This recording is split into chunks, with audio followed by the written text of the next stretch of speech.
పల్నాడు జిల్లా పెదకూరపాడు ఎమ్మెల్యే భాష్యం ప్రవీణ్ నియోజకవర్గ పరిధిలో 100 రోజుల్లో 100 గ్రామాల పర్యటనకు శ్రీకారం చుట్టారు.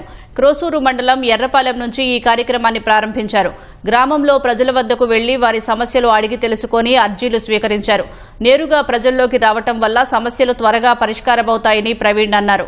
సంక్షేమ పథకాల అమలులో ఏవైనా లోటుపాట్లు ఉంటే వాటిని సరిదిద్ది అర్హులకు అందించేందుకు అవకాశం ఉంటుందన్నారు.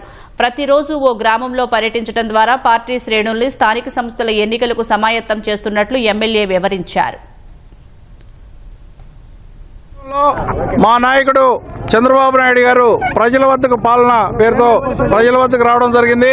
ఆ స్ఫూర్తితోటి నేను ఈ రోజున ఈ ప్రజల వద్దకు వెళ్ళడం జరుగుతుంది.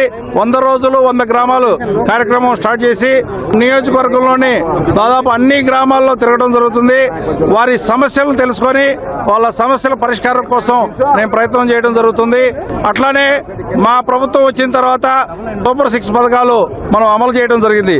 వాటిని గురించి కూడా వివరించడం జరుగుతుంది.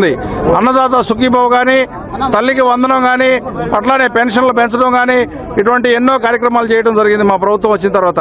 వాటన్నిటిని కూడా ఆ లబ్ధిదారులకు వెళ్ళి వాళ్ళ వద్దకు వెళ్ళి వారికి ఏమేమి సంక్షేమం జరిగిందనేది చెప్పడం కోసం కూడా ఈ ప్రయత్నాన్ని ఈ సందర్భంగా తెలియజేస్తాను. అట్ ద సేమ్ టైం ప్రజల యొక్క సమస్యలు తెలుసుకోవడం కాకుండా ఉదయం పూట 10 గంటల నుంచి 2 గంటల వరకు ప్రజా సమస్యలు తెలుసుకోవడం కోసం, మధ్యాహ్నం మాత్రం మా పార్టీ కేడర్ కోసం నేను కేటాయించి పార్టీ కేడర్ని మమేకం చేసుకుని రాబోయే లోకల్ బాడీ ఎలక్షన్ లోపు మేము 100 గ్రామాల్లో మంచి విజయం సాధించే విధంగా నేను ప్రయత్నం చేయడం కోసం ఈ కార్యక్రమం ఏర్పాటు చేసుకోవడం జరిగిందని ఈ సందర్భంగా నేను తెలియజేస్తాను.